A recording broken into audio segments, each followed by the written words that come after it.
आदाब, नमस्कार, अस्सलाम वालेकुम नाजरीन। पल पल न्यूज़ के न्यूज़ रूम से मैं हूं आपके साथ नदीम अकरम।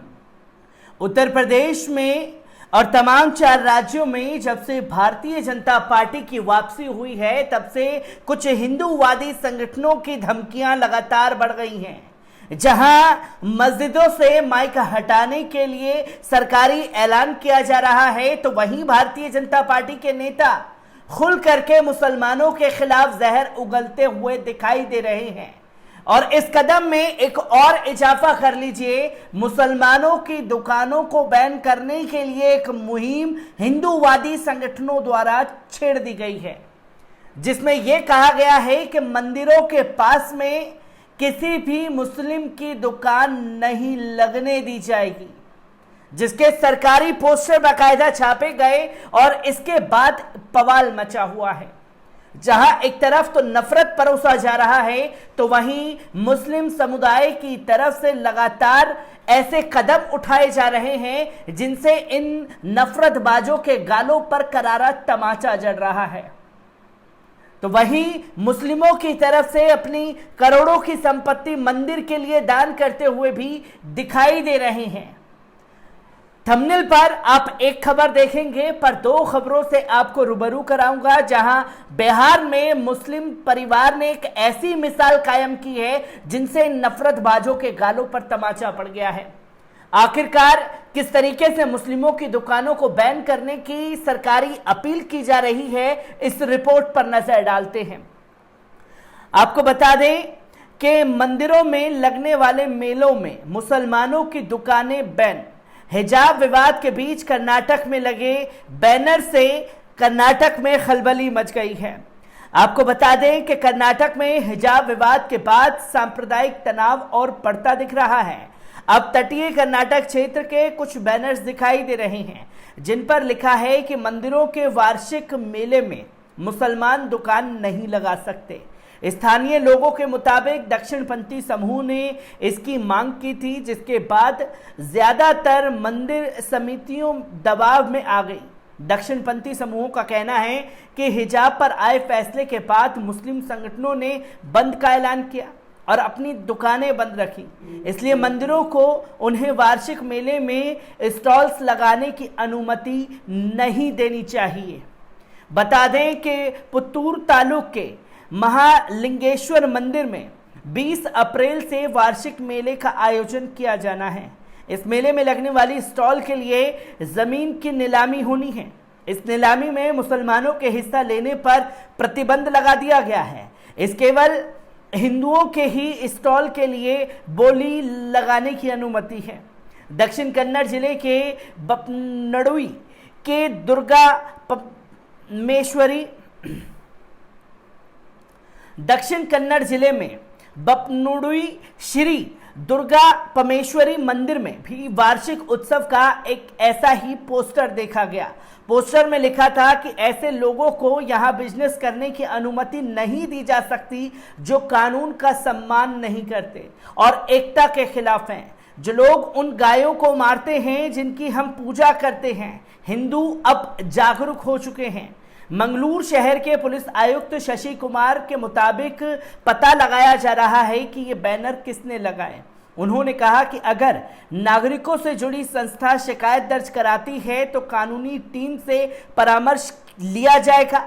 उन्होंने बताया कि तहसीलदार वहां का दौरा कर रिपोर्ट तैयार करेंगे। इसके आधार पर ही आगे की कार्रवाई की जाएगी। इस मंदिर में वार्षिक उत्सव या मेले का आयोजन आमतौर पर अप्रैल में होता है। इस दौरान लाखों लोग मंदिर जाते हैं, इसलिए करोड़ों रुपए का व्यापार भी होता है।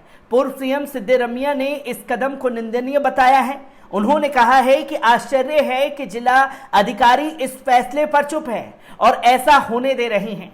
सिद्धरमैया ने कहा कि सरकार संविधान की रक्षा करने के लिए बाध्य है और उसे ऐसे लोगों पर कार्रवाई करनी चाहिए जो संविधान पर सवाल उठाते हैं।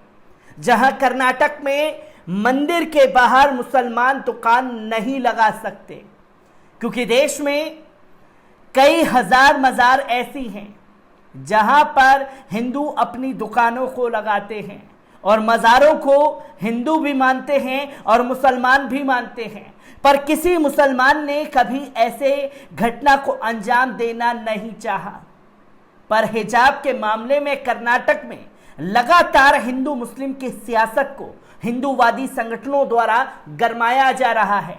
जहां हिजाब का मामला सुप्रीम कोर्ट में चल रहा है, फैसला सुप्रीम कोर्ट तय करेगा, पर यहां पर तमाम हिंदूवादी संगठनों ने मुसलमानों के लिए दिलों में इतनी नफरत भर ली है कि उनकी दुकानों को बैन करने तक की बातें कही जा रही हैं। जहां कर्नाटक से यह मामला सामने आ रहा है नफरत का, तो बिहार से ऐसे सांप्रदायिक सौहार्द पेश की गई है मुसलमान परिवार की तरफ से, जिसकी हर कोई प्रशंसा कर रहा है और इस कदम ने लोगों का दिल जीत लिया है। आपको बता दें कि बिहार के एक मुस्लिम परिवार ने सबसे बड़े मंदिर निर्माण के लिए 2.5 करोड़ की जमीन जो है दान में दे दी है। देश में सांप्रदायिक सौहार्द की एक मिसाल कायम करते हुए बिहार के एक मुस्लिम परिवार ने पूर्वी चंपारण जिले के कैतवालिया इलाके में बनने वाले दुनिया के सबसे बड़े हिंदू मंदिर विराट रामायण मंदिर के लिए 2.5 करोड़ रुपए की जमीन दान दे दी।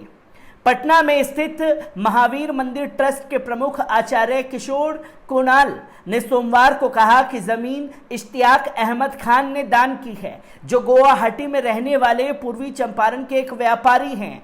पूर्व आईपीएस अधिकारी कुणाल ने बताया कि उन्होंने हाल ही में पूर्वी चंपारण के केशरिया सब डिवीजन के रजिस्ट्रेड कार्यालय में मंदिर निर्माण के लिए अपने परिवार से संबंधित भूमि की दान से संबंधित सभी औपचारिकताएं पूरी कर ली हैं। आचार्य किशोर कुणाल ने कहा कि इश्तियाक अहमद खान और उनके परिवार का ये दान दो समुदायों के बीच सामाजिक समरसता और भाईचारे का एक बेहतरीन उदाहरण है। उन्होंने कहा कि मुसलमानों की मदद के लिए बिना इस महत्वाकांक्षी परियोजना का साकार करना मुश्किल होता दिख रहा है। उन्होंने बताया कि महावीर मंदिर को अब तक इस मंदिर के निर्माण के लिए 125 एकड़ जमीन मिली है।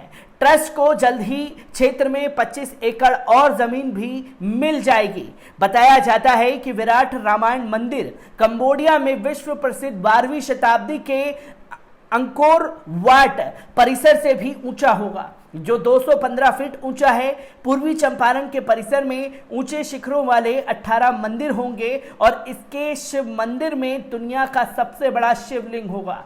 कुल निर्माण लागत करीब 500 करोड़ रुपए की आकी गई है। ट्रस्ट नई दिल्ली नए संसद भवन के निर्माण में लगे विशेषज्ञों से जल्द ही सलाह मशवरा करेगा। जहां एक तरफ नफरत परोसी जा रही है, तो वहीं मुस्लिम समुदाय की तरफ से हर बार इस नफरत के मुंह पर करारा तमाचा जड़ दिया जा रहा है। जहां इश्तियाक अहमद के कदम की हर कोई प्रशंसा कर रहा है, पर कर्नाटक में हिजाब को लेकर आए फैसले पर मुसलमानों का बहिष्कार कर देना कहां तक सही है, और अगर वो चीज सही है तो किस हक से हिंदूवादी संगठन जो हैं इश्तियाक अहमद की जमीन लेने के लिए तैयार हो गए। और इश्तियाक अहमद साहब ने जो कदम उठाया है वो यकीनन प्रशंसा के काबिल है, और ऐसे ही नफरतबाजों को मोहब्बत से जवाब देने का काम किया जाता रहेगा। मैं ऐसी ही खबरों से आपको रूबरू कराता रहूंगा। दीजिए इजाजत, शुक्रिया।